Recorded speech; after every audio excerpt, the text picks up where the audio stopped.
Welcome everybody back to another CMG broadcast. Coach Hart here with you. And today we are going to be taking a look at some of the lines that we've got in the DFA Gamer Huddle League. And we're going to talk about what, Coach Hart thinks some of the locks are going to be, what some of the picks should be, and we'll see how we work out with these ones tomorrow. But starting off, as you can see, the first one up, we got 49ers going up against the Redskins. Now, the spread is 49ers plus 5, as you can see, 32.5 as the over-under. You see the money line as well. We'll talk about that eventually. But taking a look at this game, this spread, we're going to start off just looking at the game summary and looking at some of the stats we've got here. Now, if we look at the 49ers over there, 16 points for on average, 16 points for the Redskins on average. But where that disparity then comes in is when we look at the defense. And the defensive rank for the 49ers is number 1, but the points against is not. It's 21st. And you got to wonder then, what does that mean for you when you're trying to pick this game? Well, when you take a look at that number 1 ranked defense, you got to understand that those points that are scored against them can be turnovers that do result in points. So what we're going to look at here with this game is, what are the Redskins going to do, and what can we expect to see from them? Well, I'm going to tell you, when we look at the Redskins, we really don't see very much in terms of a roster. Now, we'll scroll down a little bit to take a look now at the stats. You see for the 49ers right there, we've got Josh Allen as the quarterback. You got Dillon as the leading rusher and Ayuk as the leading receiver. And we can see kind of what the stats look like. No touchdowns for Ayuk yet.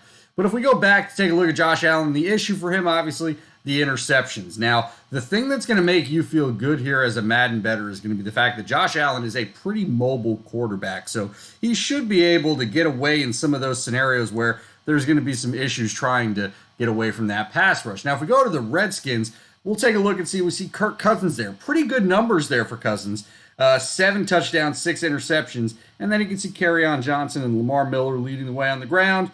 And if we scroll down a little bit, we'll see Boyd and Rudolph leading the way there as receivers. So what does that mean for what you want to do here on this? I'm going to take a look, and honestly, I'm going to go with San Fran plus 5. I think looking at the defense here as a very good defense, the Redskins also not exactly the greatest offense in the world. Both of these teams averaging the same amount of points. I'm going to lean towards the defense to keep this one a close game. Now, the reason I'm going to do that is not only am I leaning towards that for maybe a turnover from the defense, but also, you got to expect the 49ers are going to be able to get a stop or two in the red zone to force the Redskins to have to settle for 3 instead of 7. Now, with that being said, I'm also going to expect this to be a low-scoring game. So I'm going to take the under here at under 32.5, just because if we look at the projections, they both average that 16 points a game.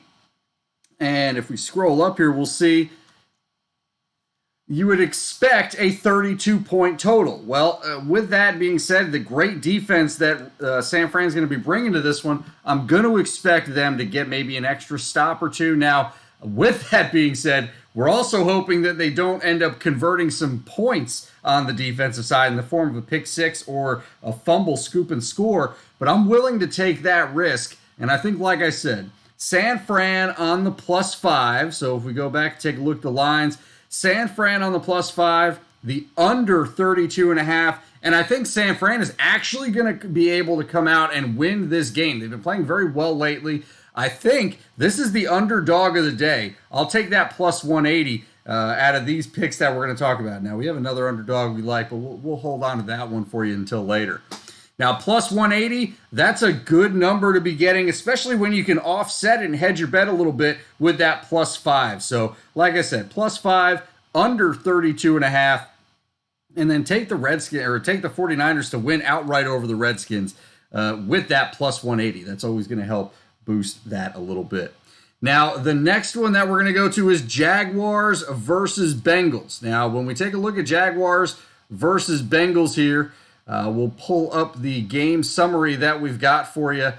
These two teams going to be going at it, and they're kind of going in two different directions. Jaguars not doing so well, and the Bengals sitting here at 4-2. They're feeling pretty good about themselves. So Going over to now the game summary, we can see that the points for Cincinnati, they are third in the league. When we take a look at the points against, or points for Jacksonville, they are last in the league. So right now, the +7 for Jacksonville feels like it's something that they need a little bit more help to be able to cover with. Because right now, if you look at it, 12 points is the difference in their averages. And then when we get to the defenses, they're really not that separate. 14 points on average for Jacksonville, 15 points on average for Cincinnati. You got to expect that the offense is going to be able to come out here and light up the scoreboard and at least cover that -7. So I'm going to take that Cincinnati -7. 7's usually a hard number to cover,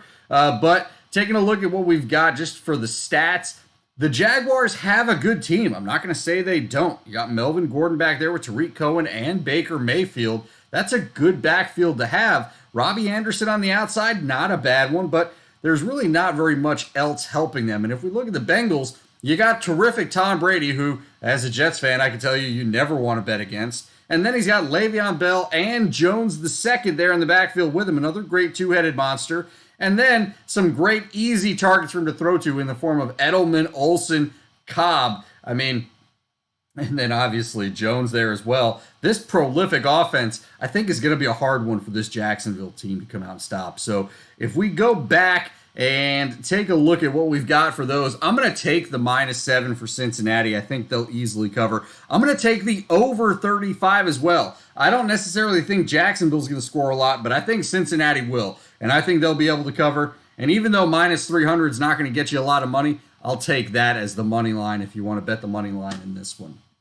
Now, the next game that we're going to take a look at is going to be Kansas City going up against Denver. You see that as the next line that we've got, and it's a close one. It's only a 2-point line, and those ones are always the tough ones to bet because those kind of games, I mean, they can sway on anything. They can sway on something like a missed field goal, settling for 3 instead of getting 7 for a drive from the offense. I mean, there's a lot of different variables that could play into that. So when we take a look at the game right here, I want to take a look at a couple of things. First, yes, I know that the Kansas City Chiefs are only getting 12 points a game and the Broncos are getting 20 points a game. But when we go back and look at the defense, it's almost a flip. Now the defensive side, they get 13 points they give up on average in Kansas City, 21 in Denver. So if you notice, the 30-3 for Kansas City for those ranks almost flipped with 5-29 for Denver. And now, when we do that and take a look at this game summary, and we notice again, the Broncos are the favorite. But if you look at the Chiefs, they got Herbert, Roethlisberger, and Brissett for their quarterbacks. And then looking at the running backs, Sanders, Swift, always good running backs there. They've got some decent overalls. And then for the receivers, Brown, Fitzgerald, and Ruggs. I mean, those guys are going to be ones that you know will produce. And the key here for Kansas City is the same as it always has. It's speed and mobility. Those quarterbacks, Brissett and Herbert, are mobile. Roethlisberger even has a little bit of mobility himself, although, as you can see, definitely not getting as many snaps. Herbert getting most of the snaps there in Kansas City. But the speed they've got on offense and the ability to just kind of wiggle out is going to be what's going to give that Bronco defense fits. And now, when we take a look at the Broncos over here, we got Jimmy G at quarterback. Going to give you a lot in the passing game, but he's not going to be as mobile as you might like. Clyde Edwards-Helaire there at running back, and then Taylor in there as well. Give you a good 1-2 punch. But when we look at their receivers, we got Ebron, Jefferson, Patterson, and Lazard. And Ebron, Jefferson, and Patterson will give you a lot. As you can see from the stats, they've got 57 catches for Ebron already. But I just got to say, if we go back up, I think that defense, much like we talked about in that first game with San Francisco, I think that defense is going to come to play today, and I think that's going to lead to Kansas City being able to get the cover.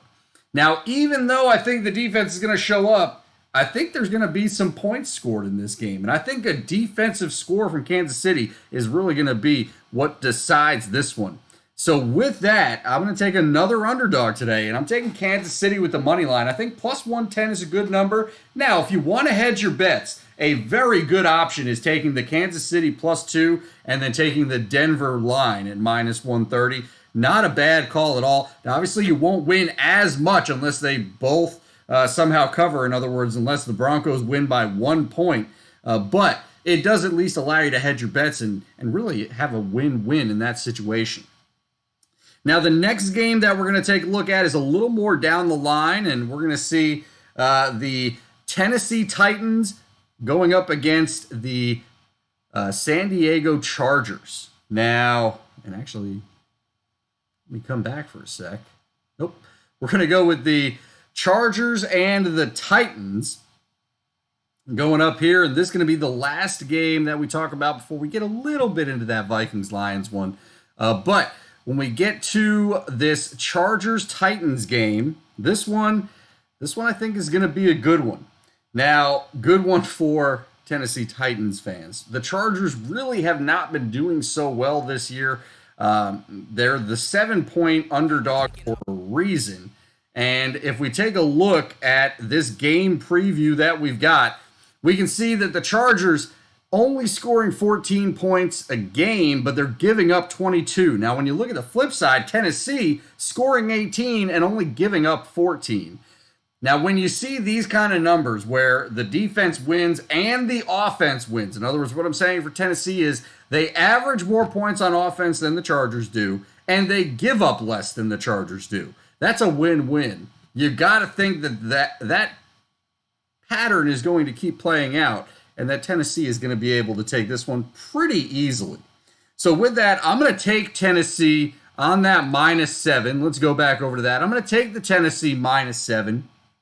And I'm going to take that over 33, or sorry, over 33, under 34. The wrong one there. I'm going to take the under 34 as I think Tennessee is going to win this one pretty easily, but I don't expect the Chargers, honestly, to score very much. And then I think probably an easy one to take, although we've talked about it, you don't always like these odds. It's still going to be a pretty easy win, the -300 there for the Titans. Now, taking a look at that Vikings-Lions game, the one thing I want to talk about, the Vikings have gotten Russell Wilson.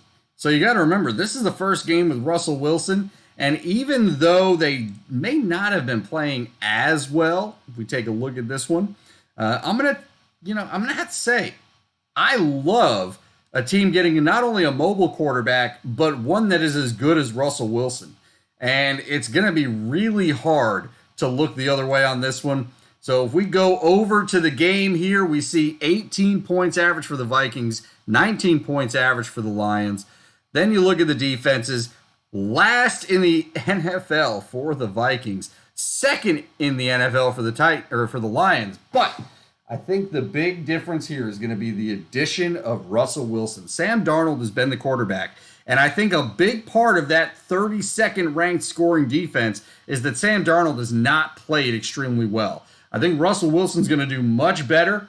And with that, if we go back and take a look at those lines, I'm going to take the +7 for the Vikings. I'm going to take the over 36. And I'm going to go even crazier and say, if you want an underdog to take this week, take the +250 on the Vikings and see what kind of money you can make.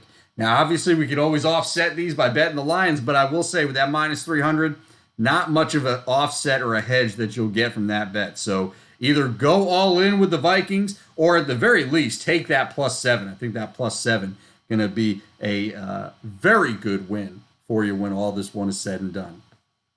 Now, remember, we are here for you with the picks, and we're going to be here for you as much as we can every week that we can be. But hope you guys enjoyed this one. If you have any questions, drop by the Twitch, drop by the Twitter, and we will get those answered for you. Coach Hart here with the picks today, signing out.